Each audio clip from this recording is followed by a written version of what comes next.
It's amazing how making such subtle, small little tweaks with automation, with your effects returns and also level, can make such a huge difference in the impact of the final mix.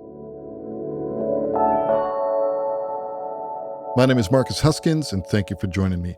In this video, we are going to be taking a look at a free excerpt of a course that I've just recently released, Mixing Phat Funk by Phat Hat, currently at the time that I'm doing this video, available exclusively on Marcus Huyskens Music. But in this video, I want to take a look at what can be done with simple automation of things like level and effects returns to make your tracks explode, to make a mix sound interesting as opposed to just using static levels. So without further ado, I'm going to let October 2023 Marcus take over.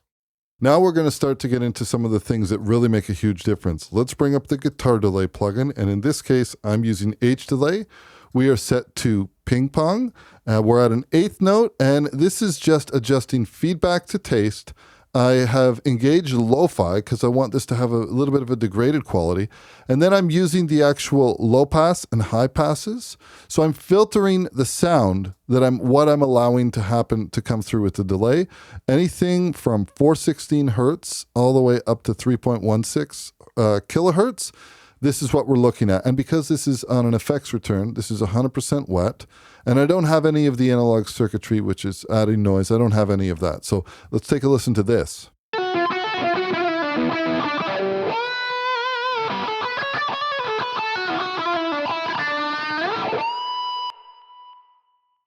It's subtle. It's not doused in delay, but it is definitely adding some dimension to the guitar. Now, it's hard to hear this in context of the track, which is why I'm leaving this in solo, but let's do that one more time. I'm going to deactivate the send. Actually, let's deactivate the reverb as well so we can hear just what the guitar delay is doing.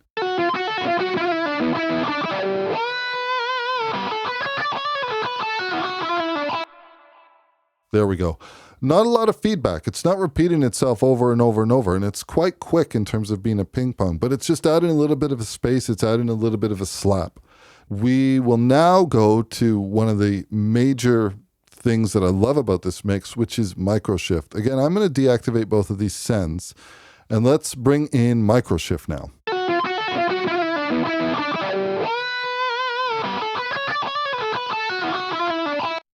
This is a little bit harder to perceive, but what you're going to hear is the width of the guitar is going to open up. Keep in mind, this is a mono track that we have over here. We don't have any stereo width or anything like that. I'm adding this micro shift, and what the micro shift does is just basically I'm choosing 2 voices, and then the mix is 100% wet. This is honestly in its default state. Sometimes I'll play with the focus to try to find the sweet spot of where things sit well with the frequency. But in many cases, this is just a matter of making sure that we are using the proper amount of ascend. And you can also see here that I've automated this. Let's bring it up to somewhere where it's a little bit louder.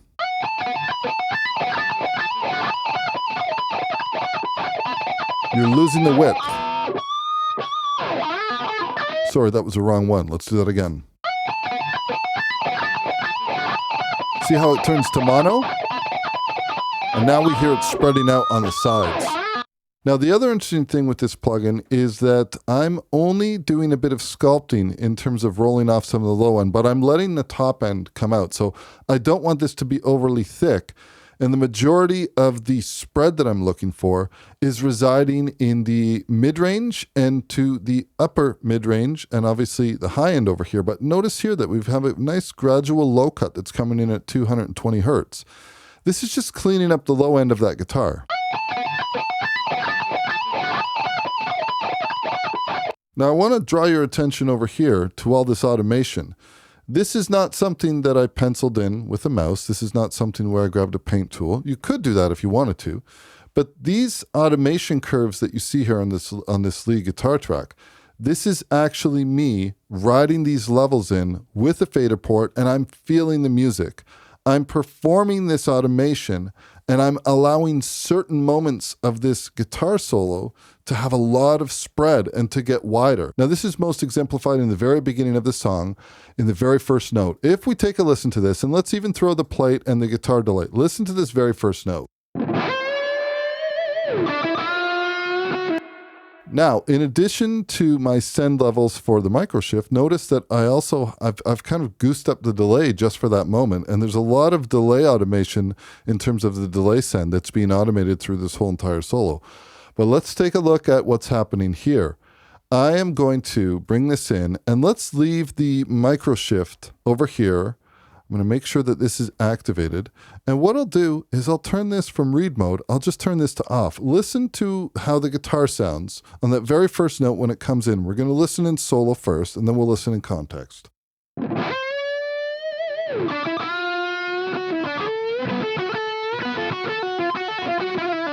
It's almost like the only time that you notice that micro shift is if I actually take it away. Then you notice something is missing, but you're not hearing something that sounds crazy wide and a crazy amount of width in general for the static mix, even when I'm automating here. But take a listen to this one line. Let's put this back into read mode, and I want you to listen to what happens with micro shift. Take a look at this send for just this one line.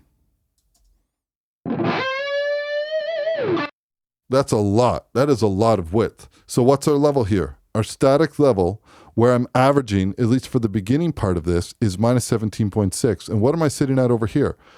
Minus 2.3.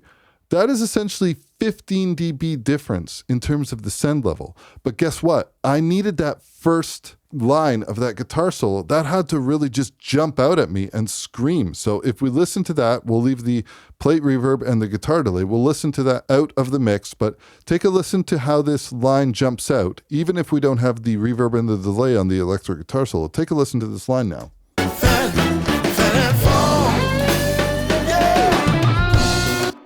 We can hear it pop out, right? Now, if I hop into auto off, listen to that first note. It is nowhere near as impactful. It almost sounds small, but it's not just a level thing. I could automate that one line to be much, much louder. But I don't want the level to just come from the fader in terms of making an automation move. I want to be pulled into the song at that exact moment. That elicits some type of emotional response from me where I'm just like, it makes me want to lean back and I just get that stank face on where I'm just really, really enjoying it. So if we now listen to the plate and the guitar delay, let's listen in solo for a second. I'm going to bring this back into read mode. First of all, let's kill our sends.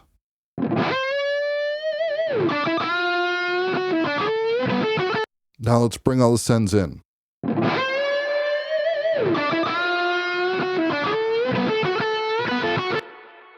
Now let's listen in context of the whole track.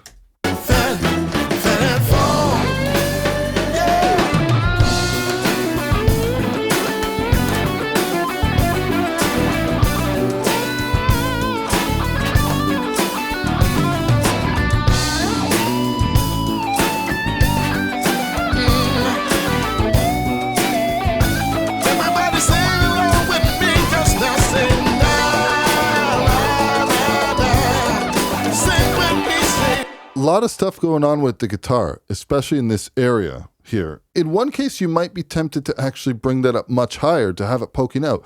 But listen to what's happening with the arrangement. Listen to how dense everything is. We have vocals that need to pop out. We have horns. We have lots of elements here. I can still hear that guitar. I can still hear it poking through.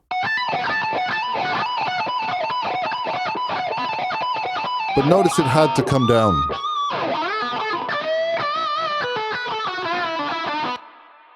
Now, if we listen to this in context of the track, I am now going to right click and I'm going to expand my envelopes and we can take a look at everything that's happening here. So we have our different send automation that's happening over here. And in addition to that, let me right click and let's close the envelopes for a quick moment.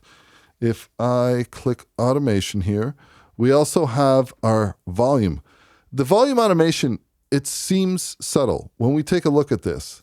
It does seem subtle when you look at it like this, but it's amazing how just riding this fader and these different levels, here we have 1.6, 1.6, come down a little bit.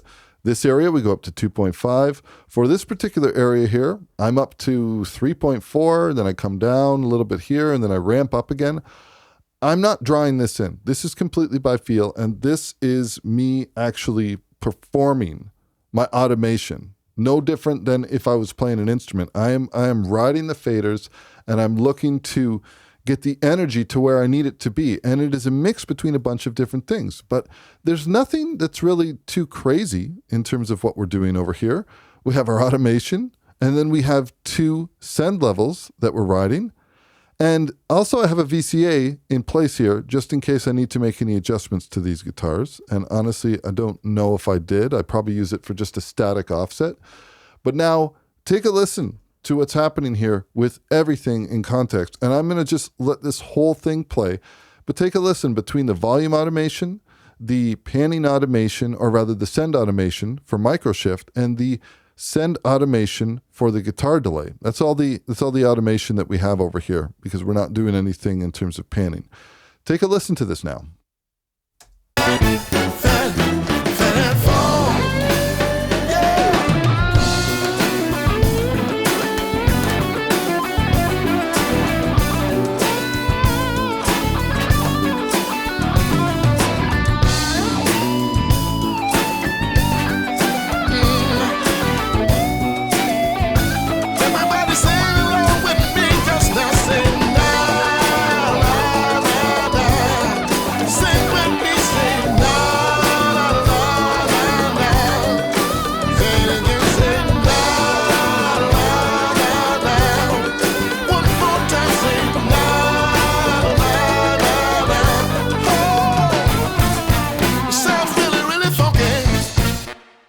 Okay, so you can see how those little automation moves, it brings the whole thing to life. So I'm sure you can see from that previous example how just making small, subtle automation moves can make such a massive difference in terms of your final end product. If you're interested in enrolling in this course, you can find information in the info card above or in the link in the description below. And as of the time that I'm recording this, we still have a 25% off discount that is available until October 31st, 2024. My name is Marcus Huyskens. If you're enjoying this content, please make sure to hit the subscribe button. Also, make sure you hit that bell notification so you can be made aware as new content becomes available. We'll catch you in the next video. Cheers.